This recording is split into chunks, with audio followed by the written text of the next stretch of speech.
Сәлем достар, сіздер Тілеуімбет Шынардың арнасындасыздар. Арнамда әртүрлі бағытта түсірімдер болғандықтан лайк басып, комментарий жазып, тіркелуді, достарыңызбен бөлісуді ұмытпаңыздар.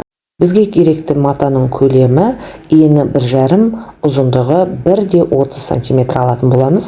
Мата сататын дүкендерде тек қана 1 метрден жоғары ғана қиятын болғандықтан 1,30 см мата алып, біз 2 сумка шығаратын боламыз. Матаның екі жақ шетін осындай кенересін кесіп алып тастайтын боламын. Мінекей 60 сантиметрден 2 рез өлшеп сызып аламын. Мына жақтан 95 сантиметр. Мінекей бұл біздің сумкамыздың ұзындығы. Мінекей достар, ең бірінші осы матаның бетіне детальдарымыздың бәрін түсіріп алатын боламыз. Мінекей сол негізгі деталіміздің оң жағынан 22 сантиметрден осындай 8 деталь сызып алатын боламыз.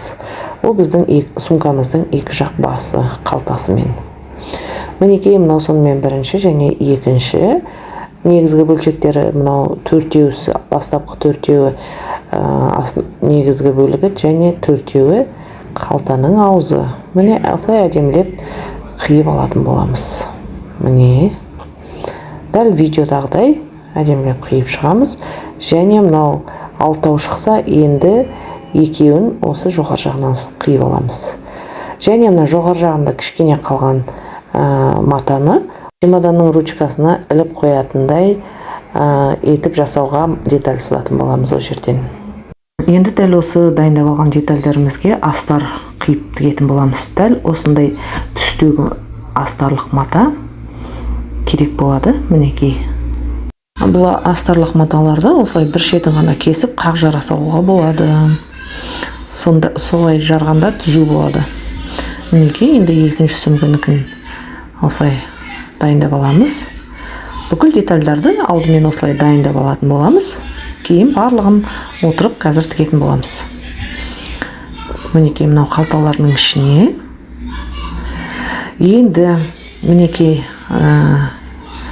Енді жаңағы чехол ретінде жоғар жағында тұратын матаны осы көк, ақшыл көк матадан тігетін боламыз. Ұзын көйлекке арнап тігетін болсақ, 1,5 метр бірден өлшеп қиып аламыз. Бұл жоғар жағындағысы. Енді мына жетпеген жерін осылай қайырып, қазір мына толықтыратын боламыз. Дәл осылай екінші сөмкеміздің де детальдарын дайындап аламыз. Мынау бізде міне костюмге ғана дәл келетіндей етіп жасаймын. Ол кезде жаңағы сөмкенің ашылған бетімен бірдей қылдырып тігетін боламыз. Енді мынау дайындап жатқан деталім қазір жұмыс барысында түсінетін боласыздар. Сумкамыздың түбі болады.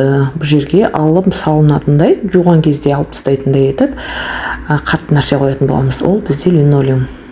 Мінекей енді ең алдымен осы үлкен екі детальді бірін-біріне қосып тігіп алатын боламыз. Астарлық қозғалмайтындай етіп міне тігіп шықтым. Төрт жағынан. Енді қараңыздар, ең бірінші бұған асатын жаңағы ремень, сумкамыздың ұстайтын тұтқасын жасап алатын боламыз. Ол үшін мына жағынан 10 сантиметр, мінекей 10 сантиметр және екі жақ шетінен 15 сантиметрден ішіне қарай сызатын боламыз. 60 сантиметр ғой мынау ені. Қараңыздар, мына жақтарын басынан 10 сантиметр, мына жағынан 15 сантиметр болатын болады. Енді дәл осы жерде қазір мына ременімізді орналастыратын боламыз. Ременнің ұзындығы қыздар 3 метр. Бір жақ басын түйреп аламыз. Мінекей, енді осыны мына жерге дейін бір тігіп аламыз. Ручканың тұтқасын екі жағын бірдей етіп тең қылып орналастырамыз да, екінші жағында қайтарып тігіп аламыз. Міне дәл осылай болады сонда. Ременді тігетін кезде есептеп тігеміз. Жаңағы сумкаға іліп қоятын қалташасын осы жерде тігіп өтетін боламыз қазір. Міне біздің екінші тігетін деталіміз чемоданның ручкасына ілетін ілгегін тігетін боламыз. Мінекей мына ременді тіккен кезде іш жағынан сол сумканы ілетін ілгішіне есептеп қалдырып кететін боламыз. Мінекей мына детальды ең алдымен ішіндегі астарын тігіп алатын боламыз. Қараңыздар. Мінекей тігіп алдым. Енді аударып, жаңағы екі ременнің ортасына қыстырып тігетін боламыз. Мінекей. Енді мына жағында бастыра тігіп алдық. Міне, ременнің екі ортасына кіргіземіз. Ар жағын өлшеп, екінші жағында дәлдеп қиып, түп-түзу тұратындай етіп, мінекей қиып аламыз да, ременнің екі жақ басын өлшеп, түзулеп, инемен түйреп, бастыра тігіп шығамыз. Міне, сонымен екі жақ басын тігіп, қаттығып орнатып тастаймыз. Мінекей дайын болды. Енді үшінші тігетін деталіміз жаңағы сумкамыздың түбі. Жуған кезде алынып салынатындай етіп, қатты затты салуға болады. Мен бұл жерде линолеумды салдым. Сіздерде қандай материал бар, сондай затты салсаңыздар болады. Мінекей көк астарлық матадан мен 20 сантиметр алдым. Сол мына сумканың тең ортасынан өлшеп, осы 20 сантиметр тең ортасында жасатындай етіп, өлшеп сызып аласыздар да. Міне көк матаны ішіне қайырып тігіп алдым. Және көк матаның бір жақ басын қайтарып тігіп алдым. Енді жаңағы сызып алған 20 сантиметрдің үстіне дәл келе қалатындай етіп, мына көк матаны түйреп аламыз да, екі жақ шетін тігіп орнатып тастаймыз. Міне, осылай орнаттым. Енді мінекей сыртынан қарасаңыздар, екі тігіс қана. Келесі тігетін детальдеріміздің бірі, ол жаңағы замоктар. Мінекей екі жақ басына әдемілеп замоктарды орнатып шығатын боламыз. Мына жерде бас жағынан 1 сантиметрдей қалдырасыздар аузына. Менде лапкаларын ауыстырып, жаңағы көрінбейтін етіп, әдемілеп замоктарды орналастырамыз. Мінекей. Осылай екі жақ басына екі замокты және сумкамыздың аузына замокты әдемілеп тұрып орналастырып аламыз.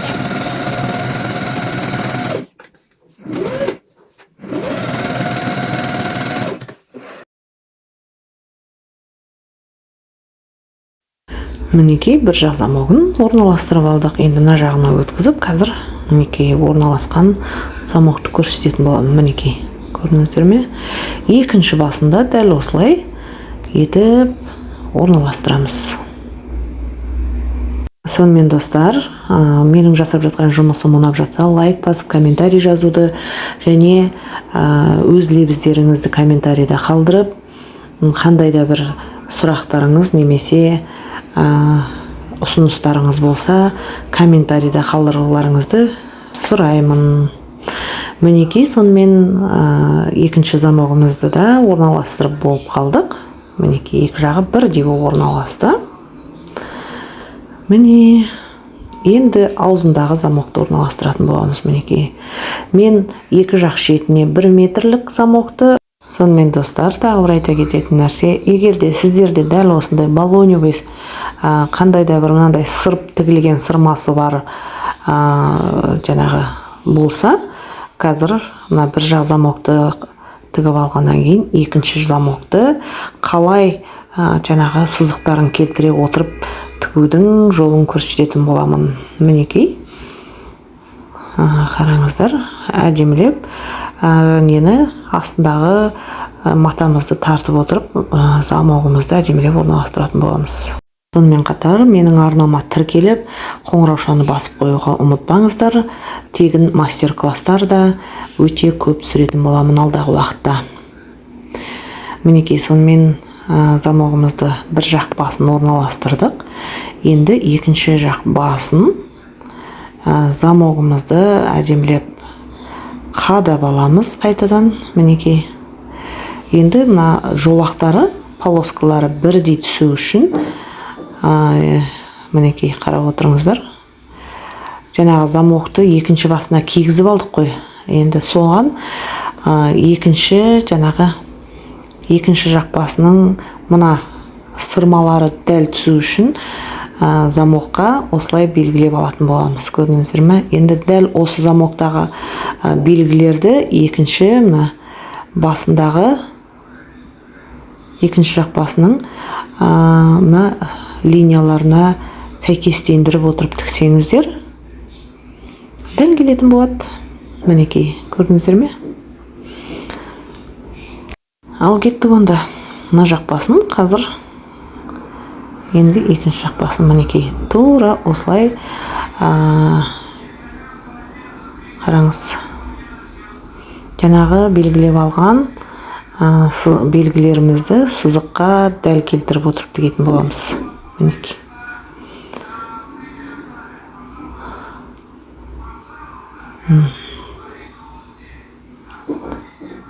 Міне енді қараңыз, қазір екі басын жапқанда мінекей қараңыз, дәл сызықтары дәлме-дәл келе қалды. Мінекей жарты жолына келіп қалдық. Енді жаңағы сумкаларымыздың қалтасының аузы осылай дөңгелектеп қиып алатын боламыз. Сіз де өзіңізге ыңғайлы бір затпен осылай домалатып дөңгелетіп алсаңыздар болады. Дәл осындай баллонный маталардың астары бары да бар. Соны алсаңыздар да болады. Мынау астары барының светі болмағандықтан түстері осыны алып өзім астар тігуге тура келіп жатыр. Сондықтан осындай болып жатыр.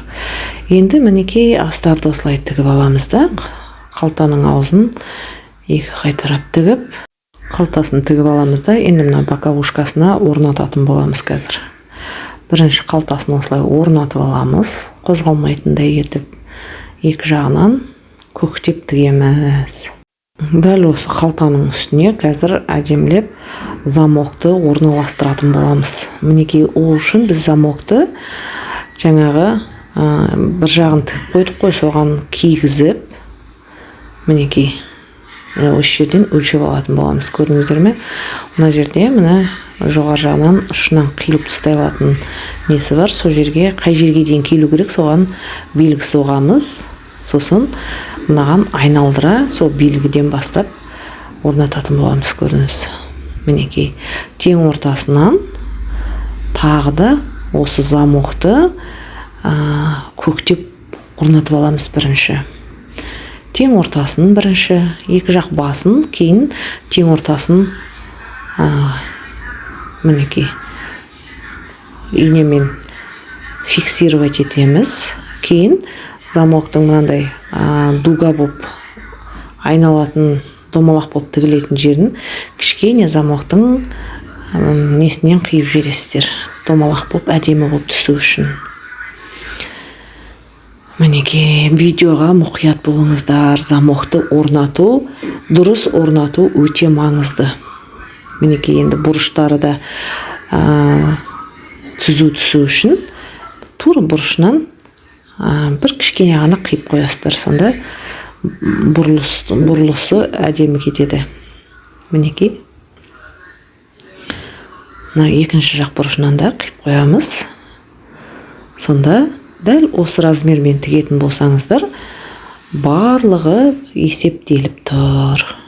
Мінекей, қазір домалақ боп тігілетін жерін қиып жібересіздер. Мінекей, көріп отырғандарыңыздай, міне орналастырдық. Дәл осыған қазір міне бір кигізіп көреміз сөмкемізге. Дәл болды. Енді қорықпай машинаға салып тіге берсек болады.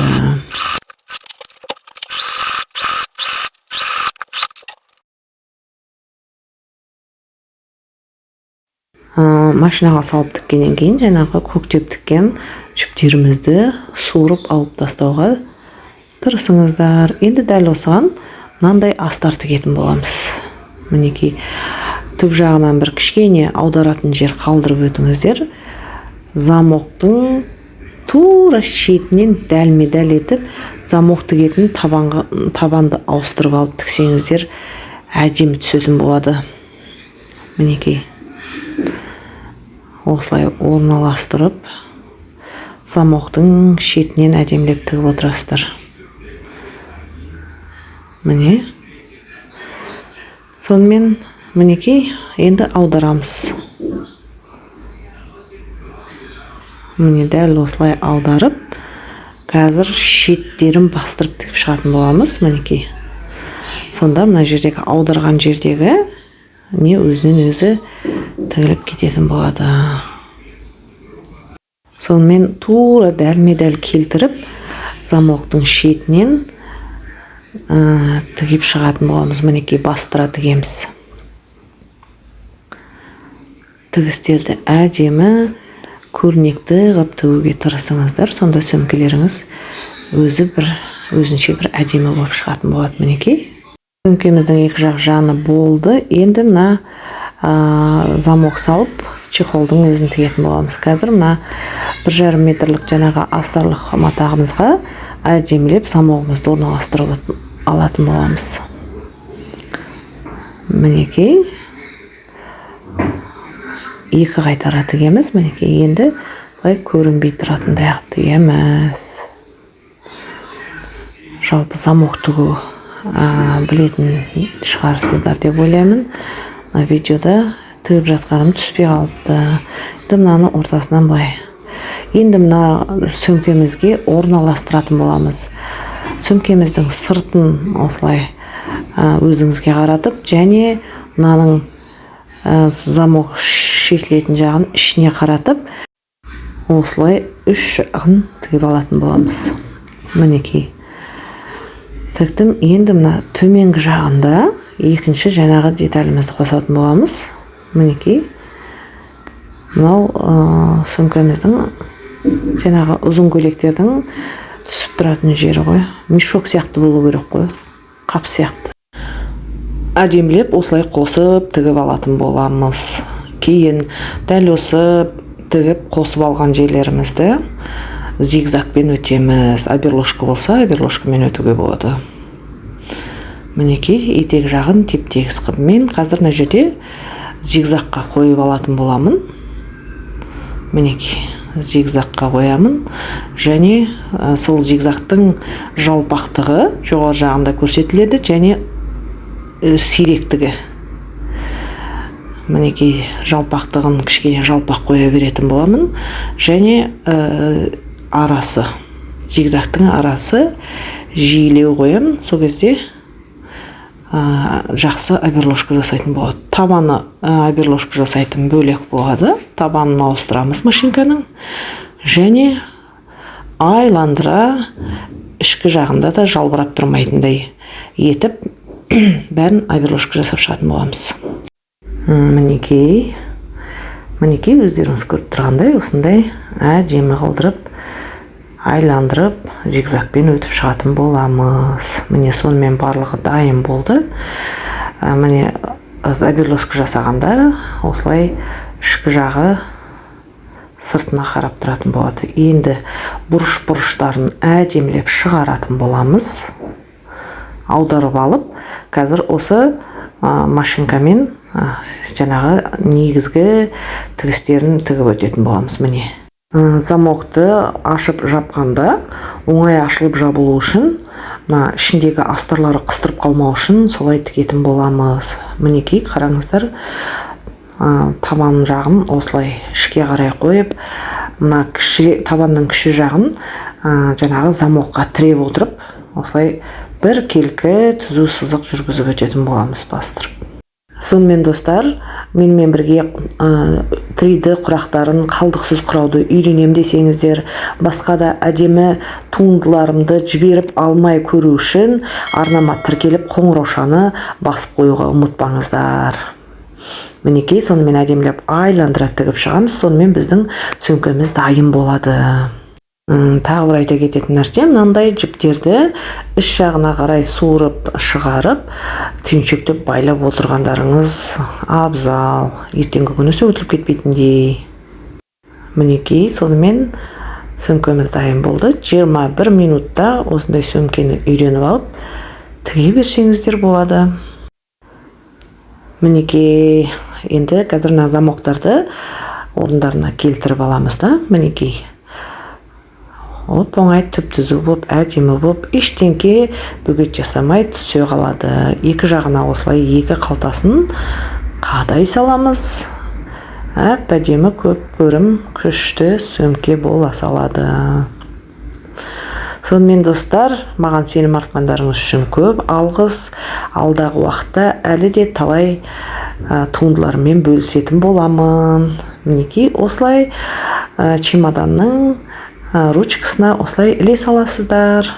Видеоның басында айтып өткендей, сөмкенің түбіне линолеум салам дедім, ашып көрсе кетейін. Мінекей, кір машинаға салып жуатын кезде осыны алып тастасаңыздар болады. Кейін орнына оп-оңай осылай қоя саласыздар. Сонымен достар, назарларыңызға көп рахмет. Келесі видеоларымда кездескенше.